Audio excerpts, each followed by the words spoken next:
শুক্রবার কুমারঘাট মহকুমার ফটিকরায় আম্বেদকর কলেজে ঘটে যাওয়া ছাত্র সংঘর্ষের ঘটনায় শনিবার সাংবাদিক সম্মেলন করে বাম ছাত্র সংগঠন এসএফআই কুমারঘাট বিভাগীয় কমিটি। উল্লেখ্য, কলেজ অডিটোরিয়ামে দ্য কেরালা স্টোরি দেখানোর প্রস্তুতিকে কেন্দ্র করে ফটিকরায় কলেজে ডেপুটেশনের নামে ফটিকরায় এবং কৈলাসহর কলেজের ছাত্ররা সংঘর্ষে জড়ায় বলে অভিযোগ। ভাঙচুর করা হয় কলেজ অধ্যক্ষের অফিস। এই ঘটনায় ছাত্র সংসদ সংগঠনের এবিভিপির তরফে অভিযোগ তোলা হয়। কৈলাসহর কলেজের আক্রমণকারীর ছাত্ররা বাম ছাত্র সংগঠন এসএফআই এর মদতপুষ্ট। শনিবার এক সাংবাদিক সম্মেলনের মাধ্যমে এবিভিপির সেই অভিযোগের চ্যালেঞ্জ জানালো এসএফআই।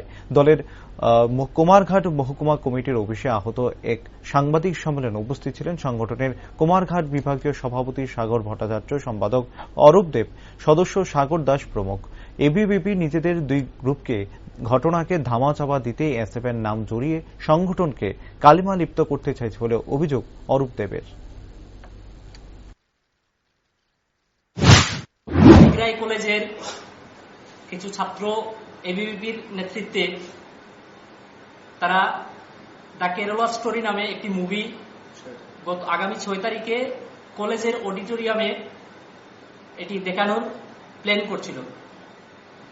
তো এই বিষয় নিয়ে আমাদের পার্শ্ববর্তী মহকুমা কৈলাসহরের রামকৃষ্ণ মহাবিদ্যালয় থেকে কিছু ছাত্র, প্রায় 10 জন ছাত্র, প্রায় 200 ছাত্রছাত্রীর সই সংগ্রহ করে তারা প্রিন্সিপালের নিকট ডেপুটেশন দিতে এসেছিল যাতে এই মুভিটি কলেজে না দেখানো হয়। কিন্তু ফটিকরায় কলেজে আসার পর ভারপ্রাপ্ত যিনি প্রিন্সিপাল আমাদের কলেজের, উনি ছিলেন না, উনি খুব সম্ভবত ছুটিতে আছেন। পরবর্তী সময় যে প্রফেসর দায়িত্বে ছিলেন ওনার কাছে ডেপুটেশন দেওয়ার চেষ্টা করে।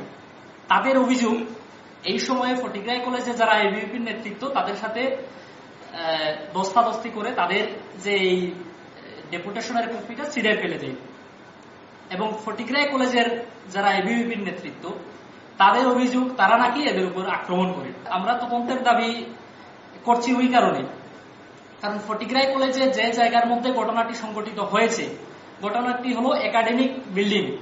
এই একাডেমিক সেকশনের চতুর্দিকে প্রায় প্রত্যেকটা কক্ষেই সিসিটিভি ক্যামেরা আছে।